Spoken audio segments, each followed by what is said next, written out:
I love those fills. Right there, that was a paradiddle and an inverted paradiddle. Hello, my name is Andrew Lenciani, and today I am going to be talking to you about the fundamentals of drumming. Now, before we dive too deep into this, I'm going to be talking to you about my personal experience behind it. So, at the age of 9, I was given a drum set. Not any drum set, but a Beatles drum set. The Beatles Rock Band drum set, if you will. And the drum set was made out of rubber. It was not real, but at the time, it was really innovative for me, and it laid down the groundwork for what I really wanted to do in the future as a hobby. So at the age of 11, I was inspired to take up snare drumming for my school concert band. And the exact same thing, I've always wanted to be inspired. I've always wanted to keep on progressing, right? And at that time, I was given a lot of input from my fellow snare drummers and how I can progress better. Later on, at the age of 14 and 15, I would switch drums from a snare drum to a bass drum to a quad drum. That right there helped me gain experience from a lot more perspective, from a lot of different perspectives, and helped me gain input from other people, even though they were not drummers. It helped me really gain a much more input, much better experience as a drummer. And to this day, I am given drum lessons, and that really goes to show that no matter what, there's always going to be room for improvement. You will never be perfect.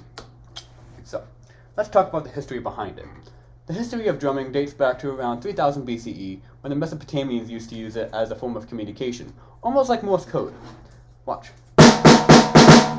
Right?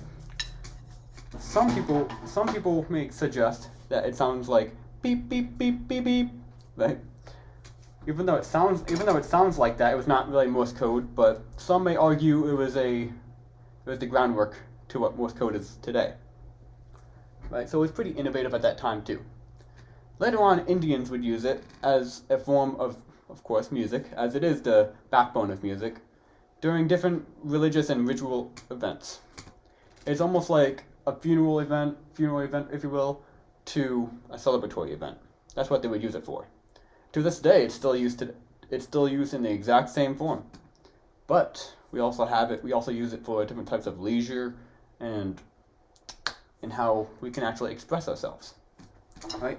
And that was also the basis for Mesopotamians, as it was used widely within society. Now, first off, we are going to talk about the stick grip.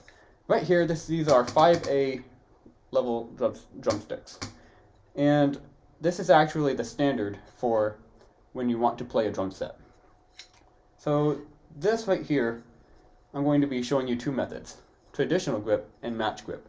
I don't really use traditional grip because match grip really makes me comfortable, and at the end of the day, you want to figure out what really makes you more comfortable holding the sticks. If it's match grip, good for you. Traditional grip, good for you also.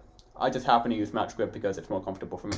So back in the day, during the American Revolution, the drummers would have to use traditional grip, and that involves your index finger, your middle finger on top of the drumstick, as well as your thumb overlapping them.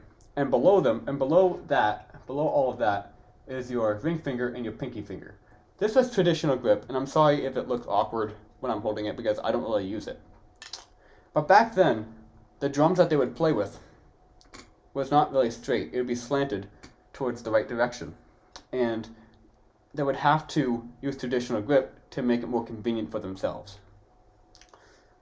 Because back then, that was a form of communication to signal that it was safe to go onto the battlefield. Nowadays, it's optional. You can use it for maybe a drum set or not. You don't have to. But nowadays, it is also used for match grip. Match grip, as in the name suggests, as the name is, has two of your hands with both of the sticks, exact same position. And what you really want to do when you're holding the drumsticks is choke them, right? That's what I was taught in 5th grade. Choke the drumsticks. Because if you don't choke them, it'll fly off your hand like a hammer. Almost like a cartoon holding a hammer, right? So you don't want to do that. So that right there is stick grip. Secondly, there is stick control. And I'm going to be using the drum pad because I believe it'll differentiate the sounds. right there, those are dynamics. The loud sound, that right there is the accent. Right here, that's the tap.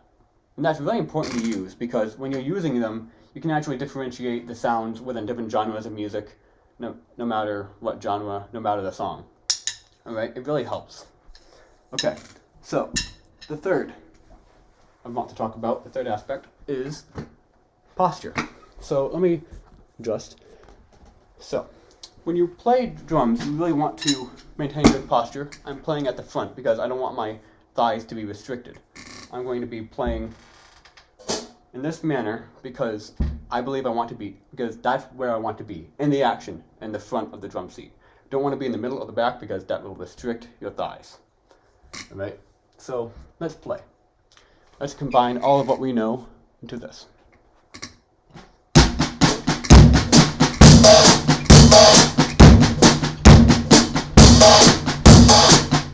See that right there? I combined stick control, posture, and stick grip all into one. So, nearing the end of the day, what you really want to consider is what makes you comfortable, what you really want to pursue. If it's drumming, good for you. If it's not, still good for you. If you want to pursue music in a totally different perspective, then again, it's your call. So, I hope you gained some appreciation for drumming, and hopefully this has inspired you to take up an instrument of your own. My name is Angela Anciani, and thank you so much for watching.